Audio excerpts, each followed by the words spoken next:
grâce de notre Seigneur, Sauveur Jésus-Christ, vous soit béni. Bonjour à tous et bon lundi. J'espère que vous vous portez bien parce que moi je vais bien par la grâce de Dieu. Notre chaîne, votre chaîne, la chaîne de Dieu. Merci de nous rejoindre dans notre voyage missionnaire découverte divine sur le titre La vision, moyen de révélation, moyen de communication.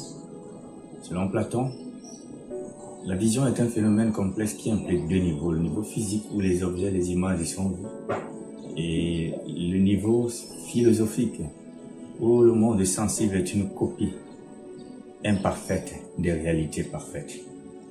Quant à Saint Augustin, il existe trois types de visions. La vision corporelle où les objets, les images sont vus au moyen du sens. La vision spirituelle qui est le moyen par lequel les objets, les images sont vus par le moyen de l'imagination. Et la vision intellectuelle, qui est le moyen par lequel on saisit directement les réalités incorporelles, sans image, à la lumière de Dieu. C'est donc dans un contexte de contemplation que Dieu se révélera à Moïse par le biais de la vision. Nous sommes dans le livre d'Exode chapitre 3, verset 2 à 3, il est écrit. L'ange de l'Éternel lui apparut dans une flamme de feu, au milieu du buisson. Moïse regarda, et voici, le buisson était tout en feu, et le buisson ne se consumait point. Moïse dit, je vais me détourner pour voir quelle est cette grande vision, et pourquoi le buisson ne se consume point. Constatons ici que Moïse est éveillé, il n'est pas endormi, même s'il est vrai que nous pouvons avoir une vision étant endormi. Nous réalisons également que l'expression « l'ange de l'Éternel » fait référence à la deuxième personne de la divinité, je veux dire à Jésus-Christ, le Fils de Dieu. Pourquoi le Fils? Parce que Dieu parle par le Fils. Et cela est confirmé dans le livre d'Hébreux, chapitre 1er, le verset 2, il est écrit.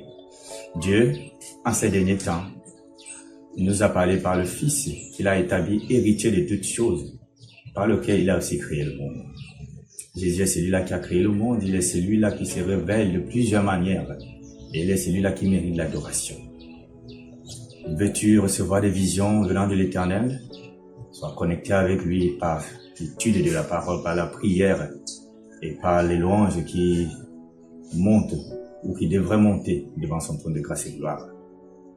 Alors, la question qu'on pourrait se poser est de savoir, mais pourquoi le Christ, le Fils?